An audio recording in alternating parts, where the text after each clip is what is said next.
Jon Jones is freaking back in the UFC. This man needs no introduction because he's one of the best UFC fighters there is, and one of the best fighters there ever will be. He's had his fair share of trouble outside the octagon, but none of that takes away the fact that this man is a living and breathing fighting machine. And for his return, he's decided to step things up to face the current UFC Heavyweight Champion, Francis Ngannou, as the main event of UFC 285. Jones hasn't been in the UFC since 2020, so no one knows if he still has that firepower. What are his chances against the beast Ngannou? And most importantly, who walks out of the octagon that night as the UFC Heavyweight Champion? These and many more questions will be answered in this video. So sit back, relax, and let's get into the details. Jon Bones Jones. We bet there are like 1,001 words that come to your mind once you hear that name, right? And while there might actually be more than 1,000 words to describe this man, one word says everything. Legend. This guy's a freaking legend. He's the youngest UFC champion, holds the record for the longest unbeaten streak in UFC history, has the most wins in a UFC title fight, and has done everything there is in the UFC light heavyweight division. But as good as Jon Jones was, and probably still is, he had a very, and we mean very, bad track record outside the UFC. From failing multiple drug tests to domestic violence accusations and other series of crimes. But back in 2020, Jon Jones left the UFC shocked after he relinquished the light heavyweight title over his dispute with UFC President Dana White. Like it was so abrupt and quite frankly unexpected. Another crazy thing about the Jon Jones story is that before he left the UFC, he was kinda struggling to win his fights. And wait, before you call us out on that statement, just take a look at the last two fights in the UFC before he relinquished the title. He fought Thiago Santos and Dominic Reyes, and in those two fights, people actually thought these guys won. At least the Dominic Reyes fight was the most contested. Like if you look at his dominance in those fights, and by any chance you compare it to how Jones fought, let's say 2 or 3 years before that, you can't deny the fact that there was obviously some type of drop in his performance. And if you really don't agree with us on that, then it's fine. But the telltale signs were there. And regardless of whether or not there was a drop in his performance, we still believe Jon Jones is one of the greatest fighters, if not the greatest fighter of all time. But then there's Ngannou.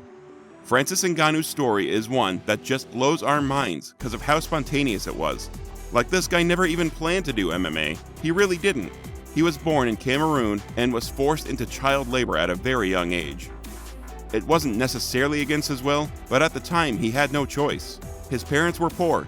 Then they got divorced, and then he had to ditch school to start grinding hard on the streets. But these aren't even the things that make his story half as exciting as it is. Francis Ngannou actually started training to become a boxer at the age of 22. Like to put it into context how late that is, Jon Jones won his first UFC title at 23, and that's what makes him the youngest champion in history. Now, Ngannou stopped training after a year due to an illness and had to go back to working odd jobs till he was 26. Then he decided to move to France in pursuit of a professional boxing career. However, once he got to Europe, he was jailed in Spain for 2 months for illegally crossing the border. It was more of a mix-up actually, because he was later released. But at this time, he had no money, no place to sleep, no friends, absolutely nothing. After living homeless on the streets of Paris, he met French professional mixed martial artist Francis Carmont, who introduced him to MMA trainer Fernand Lopez and the MMA Factory. Being a fan of Mike Tyson, Ngannou was originally interested in learning how to box, but Lopez saw his potential in MMA and convinced him to try MMA instead. Lopez then gave Ngannou some MMA gear and allowed him to train and sleep at the gym for no cost. What a good guy, right? Well, from there, the rest became history.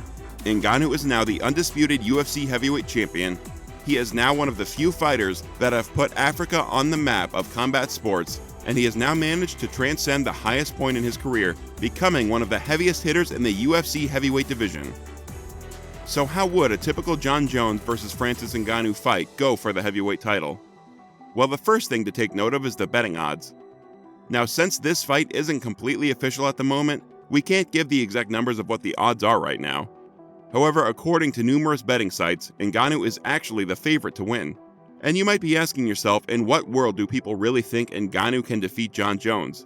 But the answer to that question lies in the fact that Jones has been away for almost 3 years. Like, you can't look past that. If you do, you're not admitting to reality. Jones is an all-around competitor.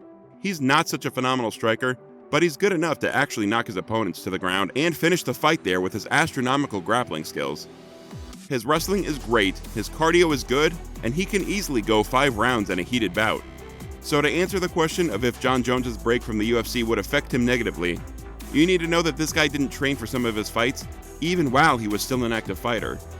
For example, back in 2013, when Jones faced Alexander Gustafsson at UFC 165, Jon Jones admitted to not having a fight camp. Like, do you know how confident you have to be to just show up in the octagon for a freaking title fight without any significant training? And he might have underrated Gustafsson, because Gustafsson actually took him through a dogfight. However, Jon Jones still won. Jon Jones also admitted to the fact that he used to party extremely hard, 1 week before a fight, so that if he ever lost, he could blame it on the party he had the weekend before. If that sounds weird, well, it's because it's actually very weird. His fight mentality is just out of this world. And if you then flip the script and see how hard he's been training for his speculated return against Ngannou, you know he's not kidding around this time. But on the other hand, there's Ngannou. Again, Ngannou's strikes are so powerful, they seem like they're sending his opponents into orbit, separating their souls from their bodies for at least a minute or two. All he needs is to get that one shot, just like he did against Alistair Overeem, and it's game over. He's defeated the top guys in the heavyweight division, Stipe Miocic, Ciryl Gane, and Curtis Blaydes, the guy who's also rumored to face Jon Jones in case Ngannou's knee injury stops the bout before the D-Day. Again, these are our opinions on the fight. It doesn't take away the fact that either man could actually defeat the other in the bare twinkle of an eye. But speaking of opinions, former 2-division champion Henry Cejudo had something very interesting to say about this fight on his YouTube channel. He said, and I quote, "The heavyweight division has never been hotter before, especially now that Jon Jones is in there. So it's an exciting time, but I still believe that Jon Jones is the king of kings, and for that reason, all you heavyweights, you've got to study Jon Jones." Cejudo believes Jon Jones would win the fight against Ngannou if it does happen. And while many fans think his judgment was biased, given the fact that he's Jones' training partner ahead of this fight, here's what Daniel Cormier, who's a UFC Hall of Famer and former rival of Jon Jones, had to say. "Jon Jones beat me twice. I'm an athlete. He's seen the speed. He's seen the foot movement and the angles. He's had to deal with guys like that before. Now, can he handle that at a weight class above? I don't know. But I truly believe that Jones is one of the guys that can truly give Ciryl Gane problems.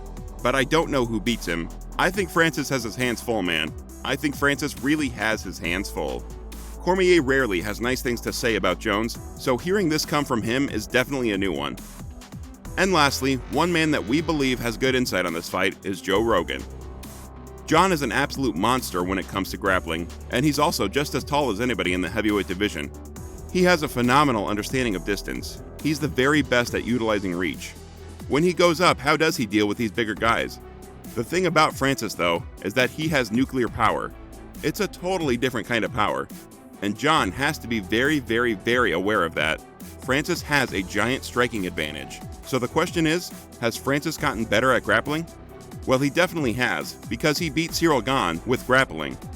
That was the fight he fought with his blown out leg. Francis beat him with grappling, so Francis's grappling, even with a fucked up leg, has gotten a lot better. But has it got to Jon Jones' level? That's a big question. Jon took down Daniel Cormier, who's an Olympic wrestler. We think Joe Rogan just summarized everything we've been saying since, because it all boils down to the grappling. Now, enough of everyone else's opinion. We want to know what you think, and who you think will win the fight. Let us know in the comments section below. But before you go, make sure you check out either video shown on your screen right now.